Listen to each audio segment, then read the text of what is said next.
ஓம் சைராம், ஜெய் சைராம். என் அன்பின் பிரியமே, நான் சொல்லியதை கடைப்பிடி. சதா என்னை நினை. நான் நடத்துகிறேன் என்று திடமாக நம்பு. எனக்கு நானாகவே செய்கிறேன் என்ற பாவத்தை வரவிடாதே. நான் துணையாக இருப்பேன்.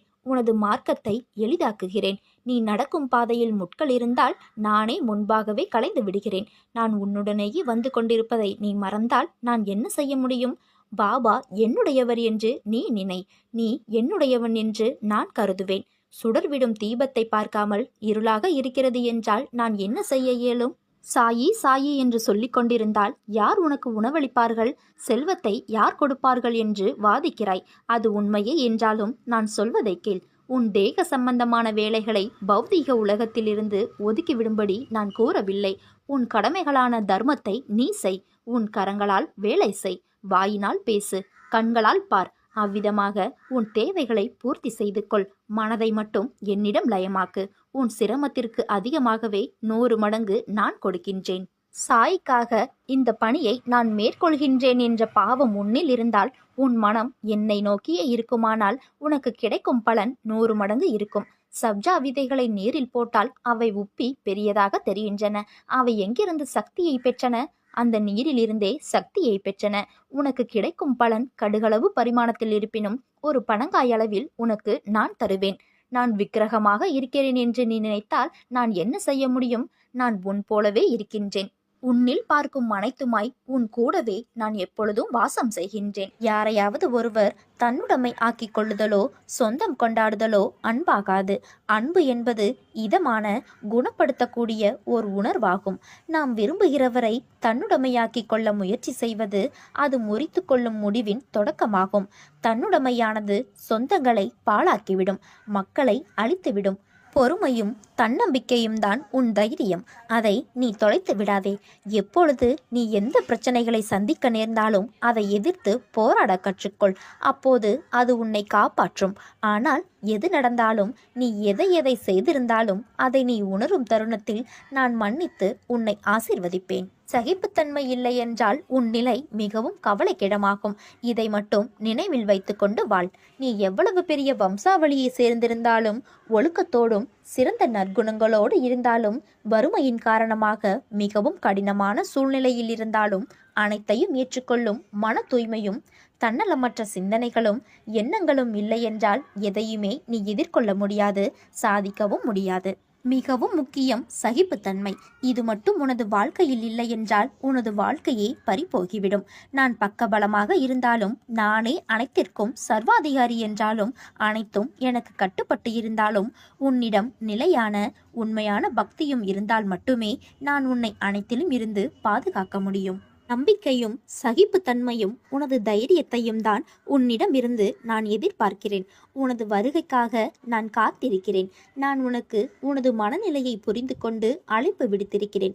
எனது அழைப்பை ஏற்றுக்கொண்டு விரைந்து வா. அப்பா உனக்காக எனது விழி திறந்து எனது தர்பாரில் உனக்காக காத்திருக்கிறேன். எனது அனுமதியின்றி எதுவும் நடக்காது. எவரையும் நெருங்கவும் முடியாது. எனது அனுமதியின்றி என் மண்ணில் பாதம் பதிக்க முடியாது. உனக்கு ஏற்பட்ட துயரங்கள் அனைத்தும் உன்னை விட்டு விலகிவிடும். தன்னம்பிக்கை இழந்து விடாதே. அனைத்தும் விரைவில் மாறப்போகிறது. நீ எதற்கும் பயப்படாதே, கலங்காதே. உன்னில் நிச்சயம் வெற்றி என்ற தீபத்தை நான் ஏற்றுவேன். நான் எங்கும் எப்போதும் உன்னுடன் இருப்பேன். வாழ்வில் உனக்கு என்ன இல்லை, எல்லாம் இருக்கிறது என்று நினைத்துக்கொள். அனைத்தும் சந்தோஷமான சூழலாய் உன்னை வந்து சேரும். நமக்கு வரும் கஷ்டங்களை நம்மால் தாங்க முடியும் என்று மென்மையாய் உன்னிடம் சொல்லிக்கொள். உனக்கு பரீட்சை வைக்கிறேன் என்று நீ நினைப்பது சரிதான். எதற்கு அந்த பரீட்சை? உன்னை ஒரு இடத்திலிருந்து இன்னொரு இடத்திற்கு உயர்த்துவதற்காக. பல விஷயங்களில் நீ கற்றதை எப்படி நீ உன் புதிய நிகழ்வுகளில் எப்படி அதை செயல்படுத்துகிறாய், அதற்கு தயாராகிவிட்டாயா என்று பார்ப்பதற்காக. அதற்காக எவ்வளவு காலம் என்று நினைப்பது சரிதான். ஆனால் முழுமையான முறையில் ஒன்றை தயாரித்தல்தான் அது நல்ல முறையில் இருக்கக்கூடும். அவற்றை தான் நான் உனக்கு செய்கின்றேன். இன்னும் உன்னை சிறிது மாற்றிக்கொள்ள வேண்டும். எனக்கு புரிகிறது. நீ போராடி கொண்டு இருக்கிறாய். உன்னிடத்திலே யுத்தம் புரிந்து கொண்டு இருக்கிறாய். இந்த நிலையற்ற சூழலெல்லாம் நிறைவான நிலையுள்ள வாழ்க்கையை உனக்கு கொடுக்கத்தான் நான் இந்த குழப்பமான மனநிலையை உனக்கு கொடுத்து கொண்டுதான் இருக்கிறேன். எல்லாம் மாறும், விரைவில் மாறும். உனக்கான அழகிய வாழ்க்கை உன்னை தேடி வரும். பயப்படாதே, கலங்காதே. நீ நன்றாக இருப்பாய். என் பரிபூரண அன்பும் அருளும் ஆசியும் பெற்ற என் பிள்ளை, உன்னை விட்டு நான் என்றும் விலக மாட்டேன். நீ என்னை வழிபட ஆரம்பித்தது நான் உனக்கு துணையாக வந்ததால்தான். இது அறியாமல் இன்னும் என்னை தேடிக்கொண்டிருப்பது ஏன்? நான் உன்னுடன் தான் இருக்கின்றேன். கற்கண்டை போல சுவையுள்ள செய்தி உங்களை வந்து சேரும். எல்லா விருப்பங்களும் நிறைவேற்றப்படும். சந்தோஷமாக இருக்கப் போகிறீர்கள். உன் கடமையை செய். உனக்கு தேவையானது கிடைக்க வேண்டிய நேரத்தில் நிச்சயம் கிடைக்கும். இந்த சாயியின் ஆசியோடு அனைத்தும் இனிதே நடைபெறும். ஒருவரிடம் அன்பு செலுத்தி அந்த அன்பு திரும்ப கிடைக்கவில்லை என்றால் மனமுடைந்து ஏற்படும் வலி இருக்கிறதே, அது பயங்கரமான தாங்க முடியாத வலியாக இருக்கும் என்று எனக்கு தெரியும். ஆனாலும் இந்த வலியானது உன் முன் ஜென்மங்களில் பிணைக்கப்பட்டிருந்த பழைய கர்ம வினைகளை பிரித்து உன்னை சுத்தப்படுத்தி விடுகிறது. இது ருணான பந்தத்தின் காரணமாக ஏற்படுவது. கருணையுடன் நன்றியுடன் ஏற்றுக்கொள். மன உளைச்சலுக்கோ வருத்தப்படுவதற்கோ இதில் ஏதும் இல்லை. யாரேனும் என்னிடம் எந்த நோய் மிகப்பெரிய உயிர் கொள்ளக்கூடிய நோயாக உள்ளது என்று கேட்டால் நான் மிக எளிமையாக அகந்தை என்று பதில் சொல்லிவிடுவேன். அகந்தை நோயானது அமைதியாக இருந்து நீ அறியாமலே உன்னை தின்றுவிடும். நான் உன்னிடம் கெஞ்சுகின்றேன், தயை கூர்ந்து அகந்தையை இப்பொழுதே விட்டுவிடு. உன்னிடம் அகந்தை இருக்கிறது என்று நீ உணர்ந்து கொள்ளுதலே அதனை விரட்டியடிக்கும் முதன்மையான மிகப்பெரிய செயலாகும். உன் வாழ்க்கைக்கு நான் ஒரு அற்புதமான திட்டம் வைத்திருக்கின்றேன். உன்னை பலப்படுத்தும் திட்டங்கள், உன்னை குணப்படுத்தும் திட்டங்கள். அந்த மன அழுத்தமான சூழ்நிலையிலிருந்து உன்னை வெளியே கொண்டு வருவதற்கான திட்டம் அது. நீ காத்திருந்த மற்றும் பிரார்த்தனை செய்து கொண்டிருந்த அனைத்திலும் வெற்றி பெறப்போகிறாய். நான் என்ற எண்ணம் அறவே இல்லாமல் ஆண்டவனின் பிரதிநிதியாக தாம் செயல்படுவதாக கருதி பாபா எல்லா செயல்களையும் புரிந்து வந்தார். ஆண்டவனுக்கு பல பிரதிநிதிகள், அவர்களுள் தாமும் ஒருவர் என ஒரு சமயம் அவரே கூறினார். ஆகவே அவருடைய செயல்களுக்கு கிடைக்கும் புகழும் பாராட்டும் இறைவனுக்கே உரியது என அவர் அவற்றை சிறிதும் பொருட்படுத்தவில்லை. பாபாவை பற்றி சுவாமிஜி எழுதியதை பார்ப்போம். உதடுகளிலும் உள்ளத்திலும் சதா அல்லா மாலிக் என்ற சொற்கள் நிலைத்து நிற்க, உள்ளம் பகவானிடம் நிலையாக லயம் கொண்டிருக்க, ஆற்றும் செயல்கள் யாவும் இறைவனுடையதே என கருதி ஜீவராசிகள் அனைத்தினுள்ளேயும் உறையும் ஈசனுக்கு தொண்டு புரிந்து வந்தவர் நம் சாய்பாபா. அவர் விரும்பியது எல்லாம் சேவையோ அல்லது முக்தியோ, பிறப்பற்ற நிலையை அடைவதோ அல்லது பிரம்மனிடம் பூரணமாக ஐக்கியமாகி விடுவதோ அல்ல. அப்படி இருக்கும்போது பாபாவுக்கு பெயரும் புகழும் துச்சமே. ஷீரடிக்கு வந்த ஆரம்ப காலத்திலேயே ஜனங்கள் அவருக்கு அதிக அளவு மரியாதை காட்டத் தொடங்கி அவரை பூஜிக்க விரும்பிய போது தமது நிம்மதியான அமைதியான வாழ்க்கையை கருத்தில் கொண்டு அதை தவிர்த்துவிட விரும்பினார். அவரிடம் மகிழ்ச்சி தானாகவே நிறைந்திருந்தது. நைவேத்தியங்களோ புகழ்ச்சியோ கற்பூர ஆரத்திகளோ கூட்டங்கள் சூழ்ந்திருப்பதோ தேவையில்லை.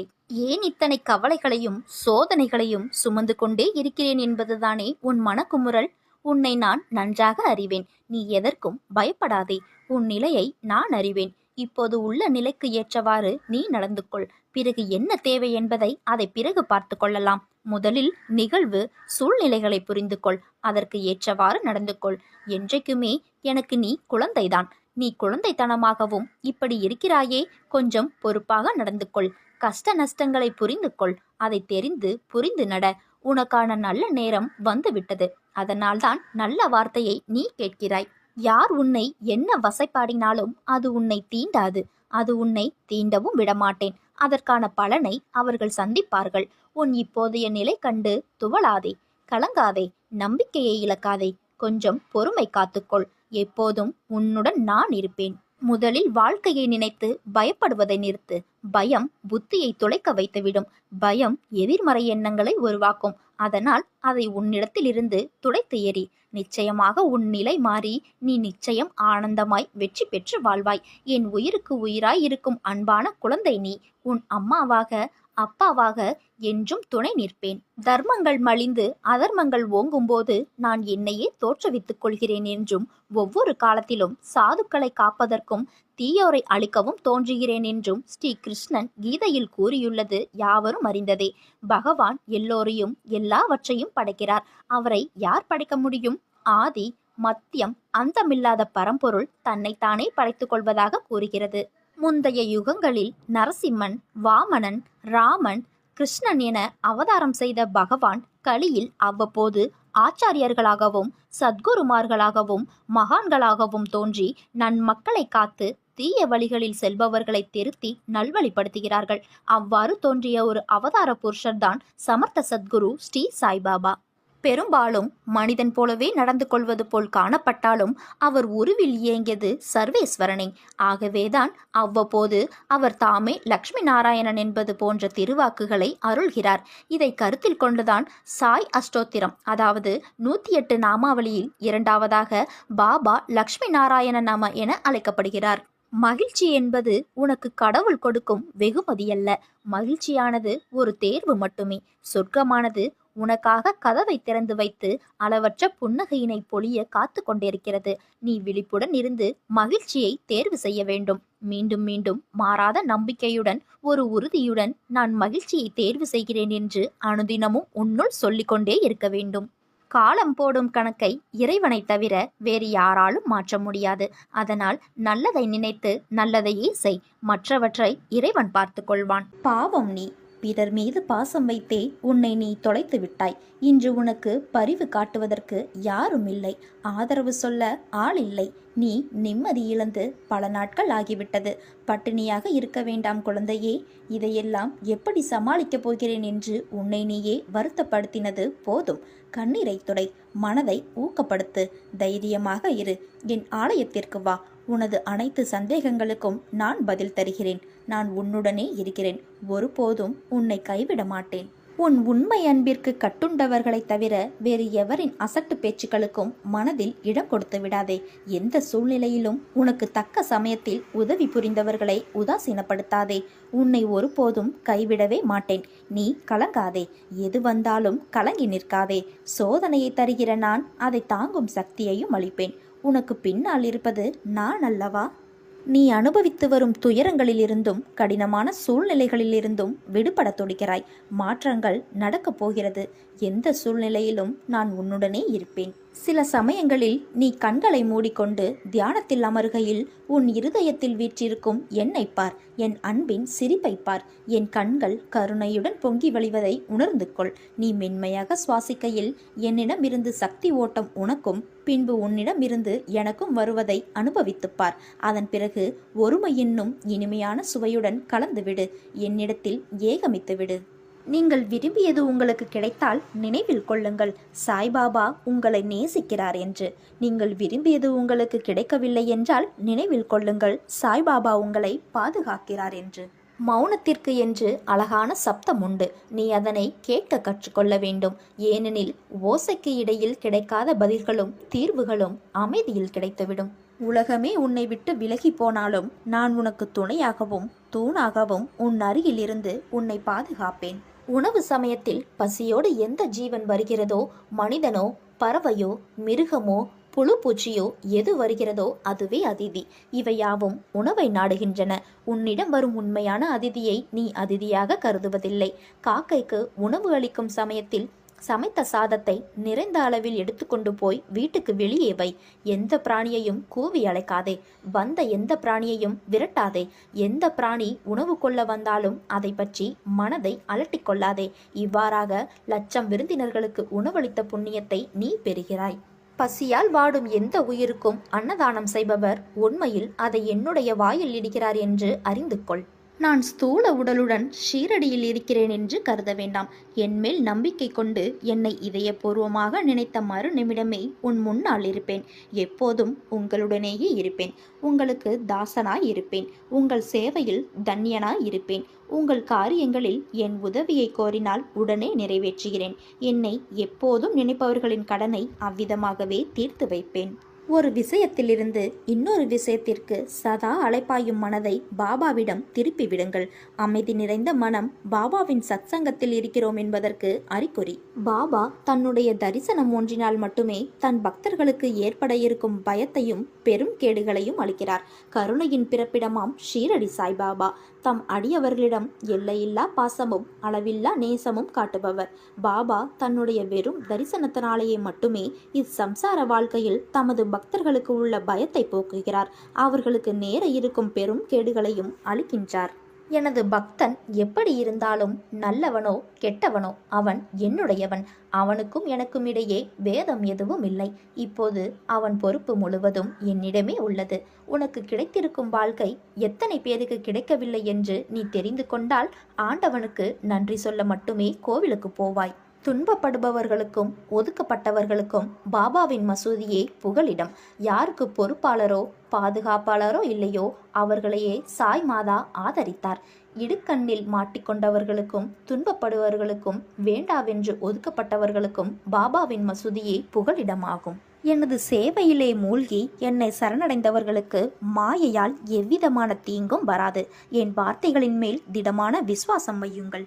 எவன் ஒருவன் பாபாவை முழு மனதுடன் நேசிக்கிறானோ அவன் எந்த நேரத்திலும் எந்த இடத்திலும் அவரிடம் இருந்து பதிலை பெறுகிறான்.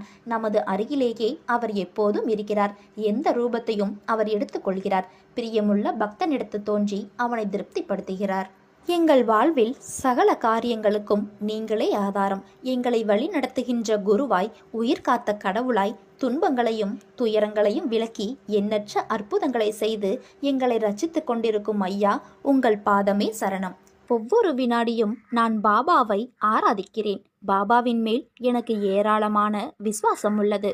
பாபாவின் பூஜைகளை தினம்தோறும் செய்கிறேன். இருந்த போதிலும் துக்கமும் கஷ்டங்களும் வராமல் இருப்பதில்லை. என் கர்மாவை நானே அனுபவிக்கும் போது பாபாவை ஆராதிப்பதால் என்ன பலன் இருக்கிறது என்ற பாவம் அடிக்கடி உனக்கு தோன்றுகிறது. அப்படி பார்ப்பதை நான் சரியென்று சொல்ல முடியாது.